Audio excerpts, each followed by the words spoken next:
If you haven't seen part 1, you are really missing out.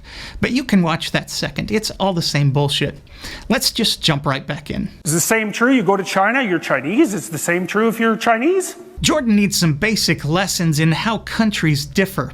China is filled with Chinese people. They're not white, so they wouldn't have white privilege there. Chinese people come from China, and China is filled with Chinese people. See how that works there? American people, Canadian people too, Jordan is Canadian, don't necessarily come from America or Canada, respectively. They can be naturalized citizens. But when these countries became countries, the majority of people coming here were white. And in some cases, there was actual legislation to keep particular non-white peoples from other countries from coming here. I'm not sure what Jordan's point is here, so we'll move on with this amazing fact. In most non-white countries, no one is claiming the existence of white privilege. Though astoundingly, in many non-white countries, South Africa for instance, despite white people being in the minority, white colonialist asshats still made it possible for white people to experience white privilege. Again, even when they were not in the majority. So much for that whole majority privilege claim from video 1. White people did this, generally speaking, by simply subjugating the native populations by force. That's how good white people are at this whole white privilege thing. So let's say you live in your culture. You're privileged as a member of that culture. Well, obviously, that's what the culture is for. That's what it's for. Here's the thing, Jordan, and you may not understand this being Canadian, but in America, we have these ideals about equality. They're written right into our founding documents. We even have amendments to our Constitution which guarantee equality before the law.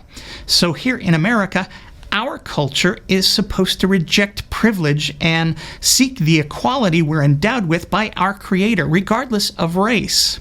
That's the goal. That's our culture. And yes, everyone should be able to take advantage of that. Of course, we fucked that up right from the very beginning because each and every day in early America, an entire race of people were having their wages stolen, denied their basic freedoms, human dignity, all the rights guaranteed by our Constitution, and treated like you would treat no one else in this culture, even robbing families of their children and spouses. I would suggest you read up on this a bit. It appears to be a real hole in your educational background. Maybe just put down the Dostoevsky and the Nietzsche for a bit and read some American history. Just a suggestion. Now you might say, well, one of the consequences is that it accrues fewer benefits to those who aren't in the culture. Yeah, but you can't immediately associate that with race. You can't just do that, say it's white privilege. Well, actually you can when that culture has been built specifically to fuck one race in particular.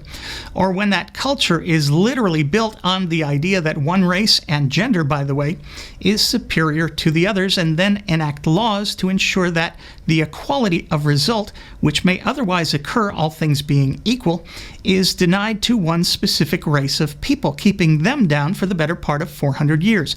Is he really this fucking stupid? People like Jordan seem to think that white privilege is an accusation, a slam against all white people, suggesting they're all racist and guilty of racism. That's not the point. White privilege is simply a fact in America.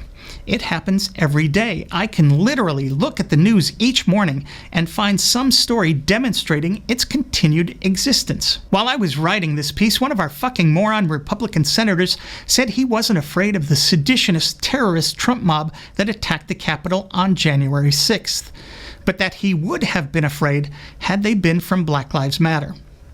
That's the line that's been getting all the attention, but the white privilege is contained elsewhere. Here's what he said. I knew that even though those thousands of people that were marching to the Capitol were trying to pressure people like me to vote the way they wanted me to vote, I knew those are people that love this country, that truly respect law enforcement, would never do anything to break a law. It must be noted that he said this after the insurrection. Do you understand that?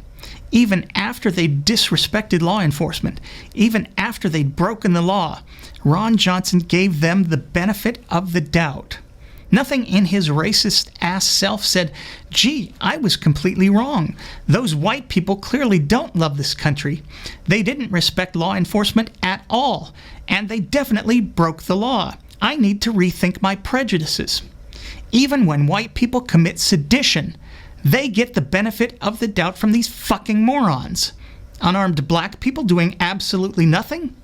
They get a bullet or a knee on their necks for 8+ minutes, or until otherwise lifeless. Senator Johnson doesn't fear revealing his racism because he's a member of a political party where announcing your white privilege is a form of virtue signaling.